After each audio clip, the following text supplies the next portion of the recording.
नमस्कार मित्रांनो, स्वागत आहे तुमचं आपल्या चॅनेलमध्ये. आज वडूज या ठिकाणी मैदान होतंय, आदतचं मैदान होतंय.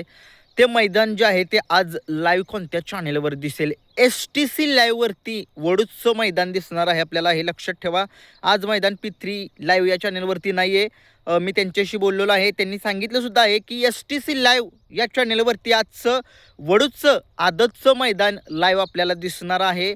त्या मैदानामध्ये आज किती गट पळणार आहेत? आजच्या मैदानामध्ये वडूजच्या एकूण 60 गट जे आहेत ते पळणार आहेत.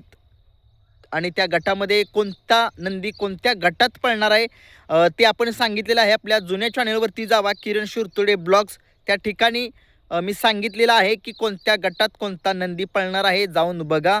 आणि टॉपच्या नंदींची जी आहे ती चिठ्ठी निघालेली आहे का, याच्याबद्दल थोडंसं डिस्कशन करूया आपण. कारण काय होतं, खूप लोकांचे मोठमोठे नंदींचे खूप लोक फॅन्स आहेत, परंतु ते नंदी त्या मैदानामध्ये आलेत का नाही आहेत याच्याबद्दल थोडीशी अपडेट तुमच्यापर्यंत पोहोचवण्याचा प्रयत्न करूया आपण. विठ्ठल नाना यांच्या नावाने सुद्धा चिठ्ठ्या निघालेल्या नाही आहेत. बकासूरच्या महाराजची, वादळची यांचीसुद्धा चिठ्ठी निघालेली नाही आहे. परंतु जर बकासूरच्या जे पैरेकर असतील, कुणी असेल, आता मला वाटतं गोकुळ जो आहे तो घाणंदकरांचा, तो नंदी, त्या नंदीची चिठ्ठी निघालेली आहे. कदाचित बकासूरचा पैरा त्याच्यासोबत सुद्धा असू शकतो. कारण आता सगळे म्हणतील की चिठ्ठी निघालेली नाही आणि बकासूर पळायला येणार कसा. कारण तुम्हाला सांगतो, कारण तुम्हाला माहितीच आहे या बैलगाडा शर्यत क्षेत्रातील बकासूरची पैरा गुपित असतो, चिठ्ठीसुद्धा गुपितच असते. की कोणत्या, आता सगळ्यांना माहीत आहे, जरी गट क्रमांक 20मध्ये जर एक्झाम्पल देतोय, 20मध्ये जर चिठ्ठी निघाली तर बकासूर कधी आपल्याला 2 आणि 3व्या गटामध्ये सुद्धा पळताना दिसतो. कारण की बकासूर पैरेकराच्या नावाने सुद्धा चिठ्ठीने पळतो, हे सगळ्या महाराष्ट्राला माहिती आहे. म्हणूनच म्हणतोय की आज मैदान STC लाईव्हवरती बघा. आता तिथं मैदानामध्ये कोण अवेलेबल असतील का नसतील हे मला माहीत नाही. अपडेट माझे मित्र तिथं कोण आता सध्या तरी कोण नाही आहेत. बघूया, मी अपडेट तुमच्यापर्यंत पोहोचवण्याचा प्रयत्न करेन की बकासूर त्या मैदानामध्ये आलाय का नाही. कारण की बकासूर शिवाय मजा नाही येत मैदान बघण्यासाठी. मैदान STC लाईव्हवरती आहे, पुन्हा एकदा सांगतो. P3 लाईव्हवरती आज मैदान नाही आहे. बकासूरची चिठ्ठी निघाली नाही म्हटल्यानंतर बकासूर येईल का नाही याच्याबद्दल थोडंसं डिस्कशन करूयात. कारण की घाणंदकरांच्या नावाने चिठ्ठी ती आहे, ती निघालेली आहे. कारण की घाणंदकरांचे आणि बकासूरच्या मालकांचे संबंध खूप चांगले आहेत. त्याच्यामुळे मला असं वाटतं एखाद्या वेळेस येईल पण बकासूर. कारण की तुम्ही बघितलं, एक मैदान झालेलं आमच्या अलीकडे नांदोशी या ठिकाणी मैदान झालं होतं. त्या ठिकाणी बकासूरची चिठ्ठी काही ती निघालेली नव्हती. आणि परंतु बकासूरची चिठ्ठी निघाली नाही, परंतु बकासूर जो आहे तो त्यांच्या जो गावचा नंदी होता त्याच्या नावाने चिठ्ठी निघालेली होती. आणि तुम्हाला बघितलं, मैदानाची रक्कम जी आहे ती छोटी होती, 51,000 रुपये होती. तरी देखील बकासूर पळण्यासाठी आला.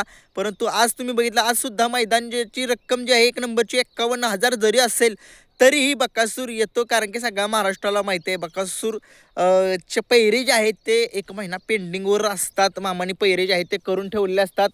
तुम्हाला माहितीच आहे, काही नंदींना जे आहे ते बकासूरसोबत पळायचं असतं.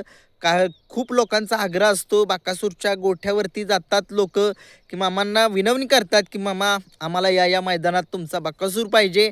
आता शेवटी मामांना, शेवटी एवढ्या लांबून माणसं येतात, ते मामांनासुद्धा एक ऑप्शन नसतो. त्याच्यामुळे मामा शब्द देतात की हो पळूया.